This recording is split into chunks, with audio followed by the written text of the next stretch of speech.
Hey guys, it's Mel Nurse Popper, or Tyler, formerly known as Mel Nurse WTX. Kind of digging that. A lot of people on their VRs and stuff are referring to me as Mel Nurse Popper, formerly known as Mel Nurse WTX. And it's, kind of like the whole, I think when it Prince, it's like Prince, formerly known as someone or whatever, but I don't know. Anyway, I just think it's kind of cool. Today is Monday, and it is a beautiful day. It's supposed to get about 80 degrees. It's probably sitting at about 76 right now. It's getting close to 130-ish. And typical West Texas weather. 80 degrees today. Tomorrow, 50 degrees is the high. And come Thursday, 37 degrees is the high. Very typical for West Texas. We have some of the most extreme temperature changes in 24 hours in the entire United States. Just about every year, sometime in April, we get a late freeze for whatever reason. And it will literally snow one day and be about 85 degrees the next. So, I mean, you pretty much just, have to keep your winter clothes out till about May, because you never know when a freeze might hit. So, today I was going to share with you, if some of you saw on my Instagram, I got my Sleepy Hollow in today, went and picked it up at the post office, and I'm smoking it in my new Mr. Bragg chocolate. I ran across this little pipe on eBay.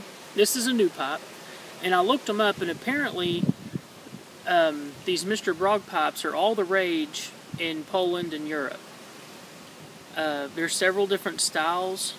I really liked this one because of the size of the bowl, not where you put the tobacco. It's a fairly normal size, but the bowl, I like a pipe that you can hold really well in your hand, and it's light. I don't like real heavy pipes because I do like to keep them hanging.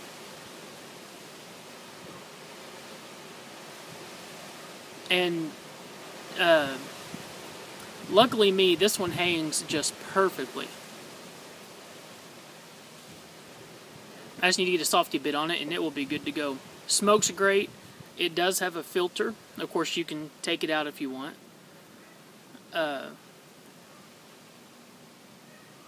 It bugs me when the stem's not perfectly lined up.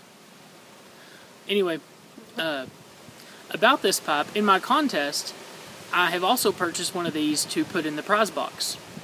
The only difference is mine is like a mocha finish, and the one in the prize box is going to be a burgundy finish.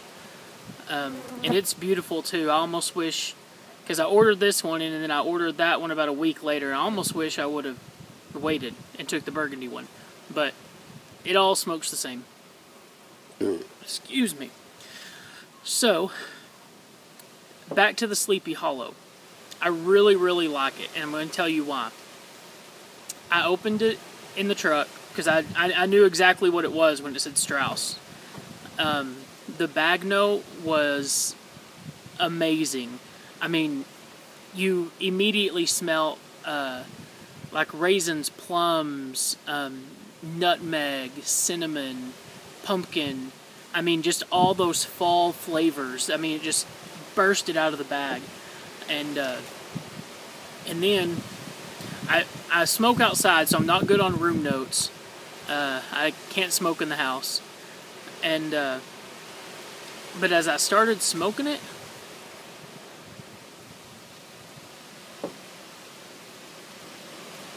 the reason I like it so much, this is probably the very first tobacco I've had that the bag note or tin note, whatever you want to call it, the smell and the taste of the tobacco are extremely similar. I mean, not just like, oh, you can barely taste it. No, this is strong. to me, this is probably the strongest aromatic I've had. As far as flavor-wise, I mean, I could taste almost all the different flavors very easily, and it was very easily, very easy to pick out the different flavors in the actual smoking of the tobacco. It's burning really well. I've gone almost about half the bowl.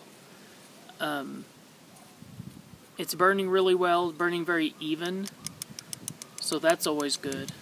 And I got a little note in my box, my package, from Strauss that they're having another, like a holiday blend or something coming out, and they said look for it, and I could not make out what they wrote on the note. So I'm sure they probably put it in a bunch of other people's stuff. So if y'all know what it was, let me know, because I just couldn't make out the handwriting for what the name of the blend was going to be.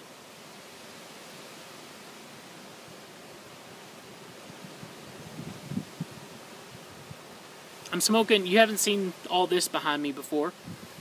It's pretty windy today, so I had to pick a spot in the yard where it wasn't quite as windy. So I'm in totally opposite corner. I'll just want to give you a perspective of my backyard.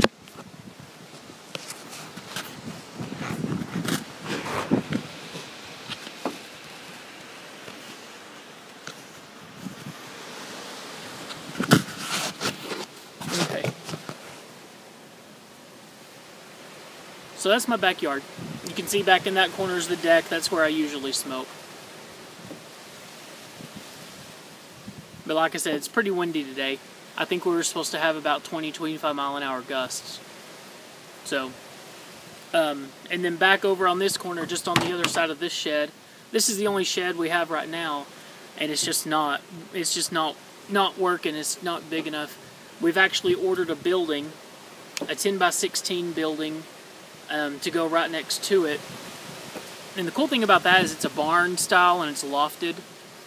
And so the upstairs, this little shed here, is going to be strictly my lawnmower is in there. It's going to be strictly my lawn and garden stuff.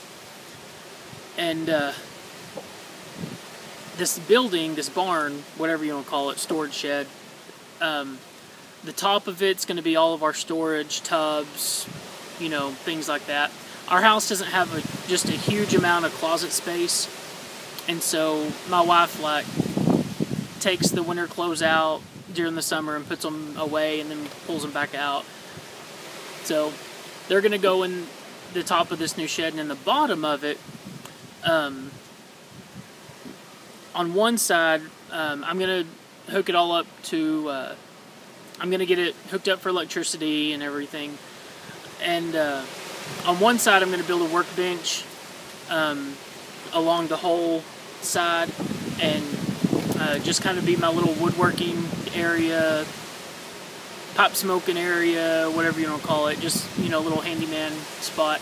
And on the other side of it, my wife wants to set up her sewing machine and stuff like that, so just so she can keep that stuff sitting out, her craft stuff, because we're going to insulate the build. Before we do anything, the first thing we're going to do is some spray foam insulation, and get a little, of course in the winter we'll just have a space heater in there, but we're going to cut out a spot and put a window unit in there for the summer and stuff like that.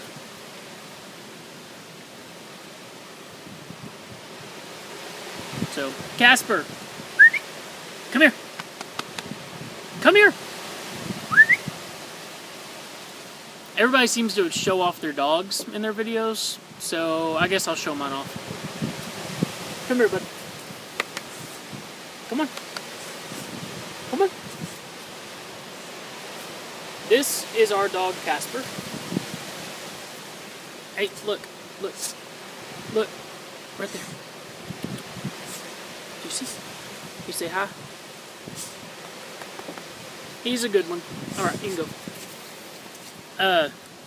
The good thing about our dog Casper is that... Ooh, hello.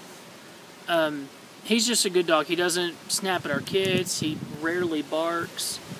He's just been a really good dog. He doesn't shed. That's the best part. He does not shed. So, anyway, a little background about my dog. He's actually from Evansville, Indiana. Long story, but somehow he jumped out of a car around here in Texas, about an hour from us. Hey, baby cakes. Hey, you want to say hi? Say hi. Yeah. Hold on, Daddy Duty comes first. Whoa! Alright, there you go. Say hi. Hi. Okay, go play. Let me watch you. Yeah, you can watch me in a minute. Go see what Casper's doing.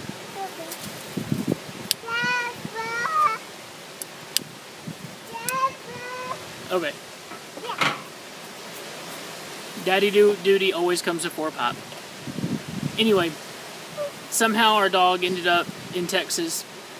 We found him, called the owner, he had a collar tag on. Finally got a hold of the owners. Apparently the parents divorced, the dad ran off with the dog, and they just said, you know, keep him, give him a good home. Because we offered to put him on a plane and send him back to him because we felt bad. But the girl was like 17, and she was like, no, just keep him, give him a good home. And we could not have asked for a better dog. He's just been great. So, like I say, doesn't bark, never snaps at the kids, and they crawl on him, and they pull his ears, pull his tail, everything. Just a good dog. So, anyway.